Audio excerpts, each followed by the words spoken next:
Whenever you're working with user input, it's important to consider all of the mistakes a user could potentially make and how those mistakes might impact your program.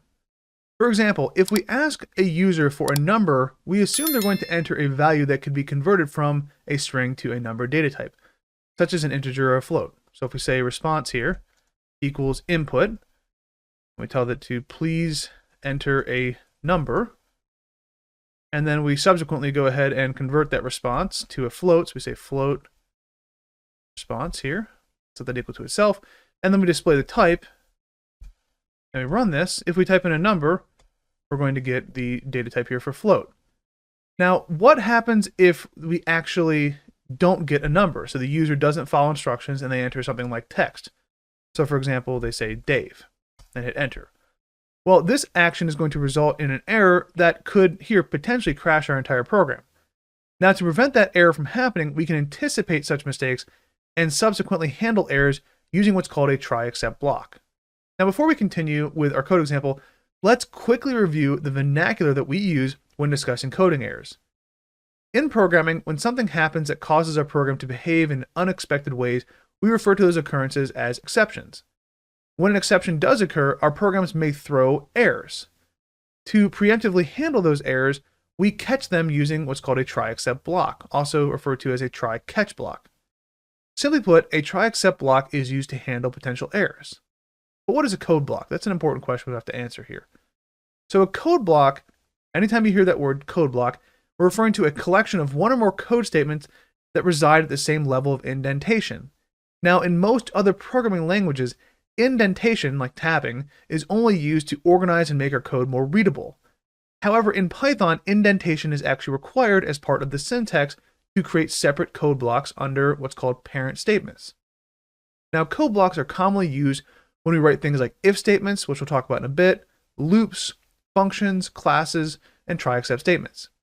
It's important to note that all code blocks need to be connected to a parent statement, like try, except, or if. Now, a try except block works by first trying to run the code that's inside of the try block, which is a group of one or more code statements.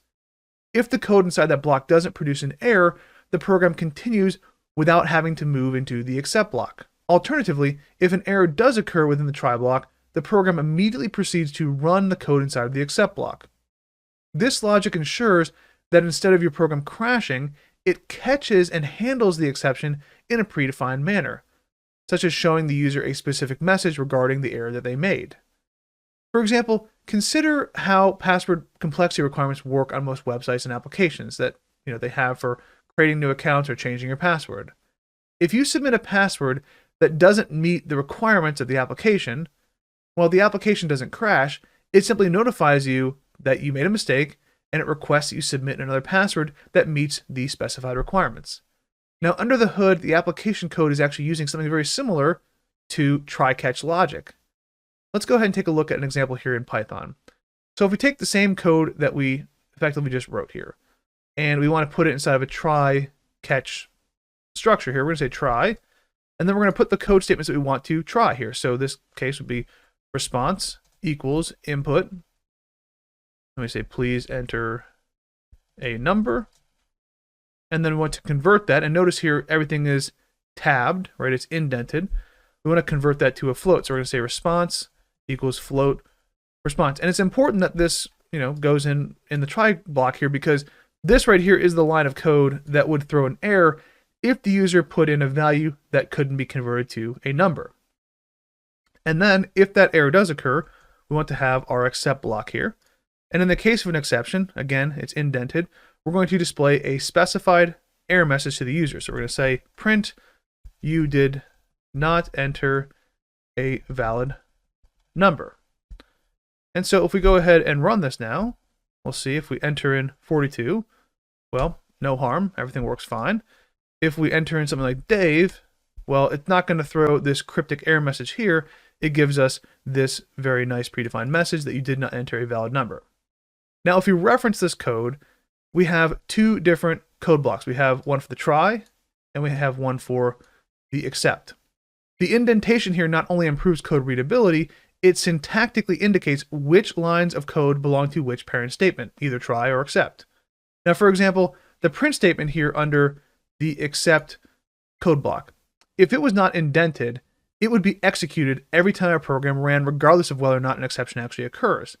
So effectively, not having the print statement indented would change the code logic. So for example, if I wanted to display a second message to the user, and I type in print, please enter a valid number. Well, if I type in Dave, it's going to display both messages. Now if I run it again and give it a number, 42, well, neither of the messages display. If I take this code now, this one line here, and I remove the indentation, and I run this again and give it a valid number, well, now it says please enter a valid number. Because effectively what I've done is this print statement now is on its own, right? It has no connection to this code block for the accept. So this is going to run every single time regardless. And so that's going to structurally change the logic of this try except approach. Now, as we continue to incorporate more advanced concepts and our code becomes more complex, it will become increasingly important to keep your indentations organized and aligned for this very reason, because it only takes one indentation misalignment to change the entire logic of your program. Now, as you can see in our try except example here, instead of returning an obscure and verbose error message that could potentially crash our entire program when the user enters an invalid number, the code inside of the accept block here runs and gives the user a very informative message regarding their mistake and how they can correct it. But what if we want to continue asking the user for input until they actually give us a valid input? Well, to accomplish that, we need to learn about new logical structures, such as condition statements and loops.